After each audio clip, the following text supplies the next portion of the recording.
जिस घटना को आप देख रहे हैं वो आज से 6.5 करोड़ साल पहले इसी धरती पर हुई थी। लेकिन कितना अच्छा होता अगर हम पृथ्वी के इतिहास की सभी घटनाओं को अपनी आंखों से देख पाते। कितना अच्छा होता अगर हमारे पास एक टाइम मशीन होती जिसमें बैठकर हम पृथ्वी के इतिहास की सैर कर पाते। तो दोस्तों, आज हम जा रहे हैं हमारी पृथ्वी के इतिहास की सैर करने आज से 4.5 अरब साल पहले। तो चलिए चलते हैं हमारी टाइम मशीन में और देखते हैं पृथ्वी के पूरे 4 अरब साल के इतिहास को। 4.5 अरब साल पहले ये है वो जगह जहां आप अभी बैठे हो, लेकिन इस समय यहाँ पर कुछ भी नहीं था। यहाँ पर मौजूद है सिर्फ कंकड़, पत्थर, धूल और गैस का महासागर। हम सब इसी गैस, धूल और कंकड़ पत्थर से ही बने हैं। अंतरिक्ष में बसे इस मलबे से करोड़ों किलोमीटर दूर एक सितारे की मौत हो जाती है। मरते हुए ये सितारा अपने विस्फोट से इस कंकड़ पत्थर के समुद्र में हलचल पैदा कर देता है। इस वजह से ये गैस और धूल का बादल अपने केंद्र में संघनित होने लगता है और इस वजह से केंद्र में एक भयानक विस्फोट होता है। उसी के साथ हमारे सूर्य का जन्म होता है। इसी समय सूर्य के पास मौजूद कंकड़ पत्थर आपस में मिलते हैं और लाखों करोड़ों साल में धरती बनकर तैयार हो जाती है और इसके साथ बाकी प्लैनेट्स बुध, शुक्र, मंगल, जुपिटर, शनि और अरुण वरुण भी बनने लगते हैं। सूरज के पास वाले ग्रह रॉकी प्लैनेट्स बनते हैं और उससे दूर बनते हैं गैस जायंट्स। पृथ्वी अपनी शुरुआती अवस्था में लावा के समंदर से भरी है। इस समय पृथ्वी का टेम्परेचर 2000 डिग्री फ़ारेनहाइट है। इस समंदर में हमारी टाइम मशीन से एक पैर बाहर निकलते ही वो भाप बन जाएगा। और ये देखिए, आसमान में मंगल जितना बड़ा प्लैनेट पृथ्वी से टकराने आ रहा है। इस टक्कर से पृथ्वी का काफी सारा मलबा अंतरिक्ष में चला गया है और जिससे पृथ्वी के चारों ओर एक रिंग बन गई है। हजारों साल फास्ट फॉरवर्ड चलने पर हम देखते हैं कि ये टुकड़े आसपास में मिलकर हमारे चांद को बनाते हैं। इस समय हमारी पृथ्वी किसी नरक से कम नहीं है और इस नरक में इस वक्त एक दिन 4 घंटे का है। हमारी टाइम मशीन इस गर्मी को सहन नहीं कर पाएगी। समय में और आगे 10 करोड़ साल चलने पर हम पहुंच चुके हैं लेट हैवी बॉम्बार्डमेंट के युग में। यहाँ पृथ्वी पर हजारों एस्ट्रॉइड्स की बारिश हो रही है। पृथ्वी पर अंतरिक्ष से लगातार करोड़ों एस्ट्रॉइड्स बरस रहे हैं और 2 करोड़ साल फास्ट फॉरवर्ड होने पर भी ये सिलसिला नहीं थम रहा है।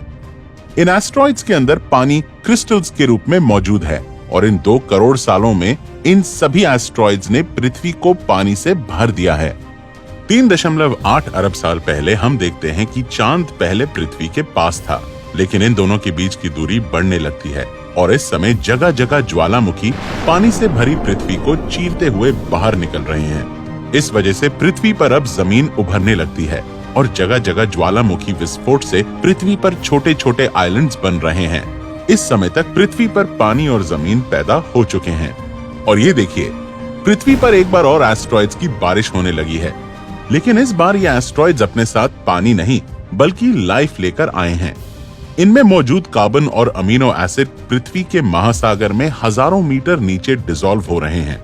इस समय महासागरों के अंदर मौजूद हाइड्रोथर्मल वेंट से निकलने वाले एलिमेंट से एक ऐसा केमिकल सूप तैयार हो रहा है जिससे पृथ्वी पर पहली माइक्रोबियल लाइफ पैदा होने वाली है। ये सिंगल सेल लाइफ ही हमारे सबसे पहले पूर्वज हैं। थोड़े और आगे चलने पर 3.5 अरब साल पहले पृथ्वी पर कुछ कॉम्प्लेक्स लाइफ की शुरुआत हुई। समुद्र के नीचे मौजूद स्ट्रोमेटोलाइट्स यानी पत्थर से दिखने वाले ये बैक्टीरिया की कॉलोनी सूरज की रोशनी को कंज्यूम करके ऑक्सीजन प्रोड्यूस कर रही है। अभी पृथ्वी पर ऑक्सीजन नहीं है, लेकिन 2 अरब साल फास्ट फॉरवर्ड चलने पर हम देखते हैं कि इन बैक्टीरिया ने पूरी पृथ्वी को ऑक्सीजन से भर दिया है और इन 2 अरब साल में चांद पृथ्वी से काफी दूर जा चुका है। इस वजह से आज पृथ्वी पर एक दिन 16 घंटे का है, लेकिन अभी तक 3 अरब साल बीत जाने पर भी हम पृथ्वी पर कोई कॉम्प्लेक्स लाइफ नहीं देख पा रहे हैं। इस टाइम पीरियड तक पृथ्वी की जमीन सूखी है, यानी कोई जंगल नहीं है। ये एक रेगिस्तान की तरह है। पृथ्वी पर इस समय हजारों छोटे छोटे आइलैंड्स मौजूद हैं। जिन 7 समंदर और महाद्वीपों को हम जानते हैं, इस समय तक उनका कोई नामो निशान नहीं है। 40 करोड़ साल आगे चलने पर हम देखते हैं कि पृथ्वी के अंदर की गर्मी धरती की परतों को उखाड़ने लगती है और सभी छोटे छोटे आइलैंड से मिलकर एक बड़े सुपर कॉन्टिनेंट रोडेनिया का निर्माण होता है। और इस समय पृथ्वी 85 डिग्री के टेम्परेचर में गर्मा गर्म लाल तवे की तरह तप रही है और इतनी गर्मी में एक दिन 18 घंटे का होता है। हमारी समय यात्रा में आज से 75 करोड़ साल पहले सुपर कॉन्टिनेंट रोडेनिया टूटने लगता है। इस वजह से वातावरण में कार्बन डाइऑक्साइड भरने लगती है और ये कार्बन डाइऑक्साइड पानी के साथ मिलकर पृथ्वी पर एसिड के रूप में बरसने लगती है, जिससे यहाँ मौजूद रॉक्स ने एसिड रेन में मौजूद CO2 को अब्सॉर्ब करना शुरू कर दिया है और इससे एटमॉस्फेयर में CO2 की कमी हो रही है। कार्बन डाइऑक्साइड या CO2 की इस भारी कमी के चलते पृथ्वी का टेम्परेचर काफी कम हो गया है और इस टेम्परेचर ड्रॉप के चलते अब पृथ्वी बर्फ की मोटी चादर में ढकने लगी है और अब आइस एज के महायुग की शुरुआत हो चुकी है। इस टाइम पृथ्वी पर मौजूद बर्फ सूरज की रोशनी को अब्सॉर्ब करने की बजाय उसे रिफ्लेक्ट कर रही है, जिससे टेम्परेचर और कम हो रहा है। जहां पृथ्वी कभी शुरुआत में लावा के समुद्र से सनी हुई थी, वहीं यही पृथ्वी अब बर्फ की कैद में आ चुकी है। 1.5 करोड़ साल आगे चलने पर भी पृथ्वी बर्फ की कैद से आजाद नहीं हुई है। थोड़ी और आगे चलने पर हम देखते हैं कि पृथ्वी पर जगह जगह ज्वालामुखी फटने लगे हैं और ये ज्वालामुखी एटमॉस्फेयर में करोड़ों टन CO2 को रिलीज कर रहे हैं। पृथ्वी पर फिर CO2 बढ़ रही है। इस कारण से पृथ्वी का टेम्परेचर अब फिर से बढ़ रहा है और अब लाखों सालों के सफर में हम देख पा रहे हैं कि पृथ्वी बर्फ की कैद से आजाद हो रही है। इस समय तक बैक्टीरियल लाइफ किसी तरह सर्वाइव करती गई और 55 करोड़ साल पहले पृथ्वी के समुद्र तल पर लाइफ इवॉल्व होने लगी। इस वक्त समुद्र तल में बड़े बड़े जीव पैदा होने लगे हैं, लेकिन अभी तक पृथ्वी की जमीन पर कोई लाइफ पैदा नहीं हुई है।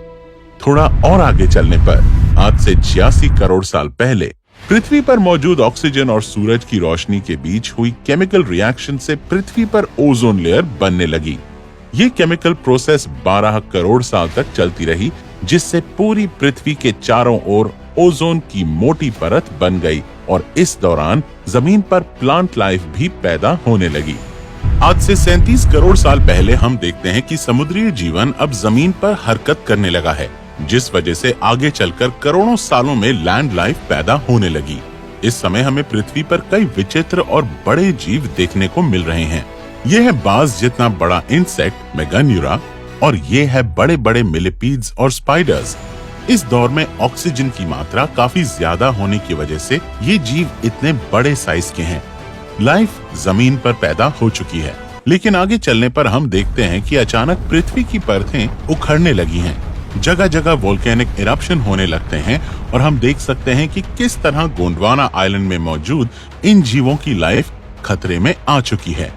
हम देख सकते हैं कि प्रकृति कितनी क्रूर है। हमें थोड़ा बचकर रहने की जरूरत है। पृथ्वी से निकलने वाले इस लावे से SO2 गैस रिलीज होती है, जो बारिश के साथ मिलकर सल्फ्यूरिक एसिड के रूप में बरस रही है। अब हम पृथ्वी पर लाइव एक भयंकर प्रलय देख रहे हैं। पृथ्वी पर होने वाली इस प्रलय में सब जीव मर रहे हैं। न सिर्फ लैंड लाइफ बल्कि समुद्र जीव भी खत्म हो रहे हैं। इसी बीच समुद्र तल से मीथेन गैस निकलने लगती है, जो पृथ्वी का टेम्परेचर और बढ़ाने लगती है।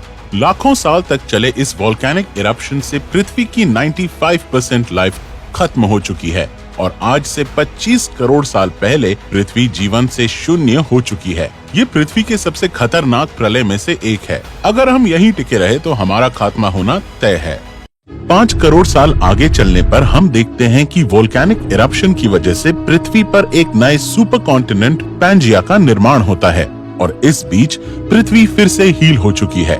वहीं हमारी पृथ्वी पर फिलहाल टेम्परेचर कम हो चुका है और ठंडी ठंडी हवाएं चलने लगी हैं और इस हरी भरी पृथ्वी पर एक नए सुपर कॉन्टिनेंट पर एक नई जीव प्रजाति डायनासोर्स का जन्म हुआ है, जो कि आने वाले करोड़ों साल तक पृथ्वी पर राज करने वाले हैं।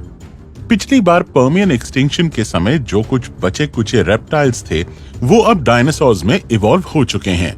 10 करोड़ साल तक चले डायनासोर्स युग में इनकी हजारों प्रजातियां पैदा होती हैं।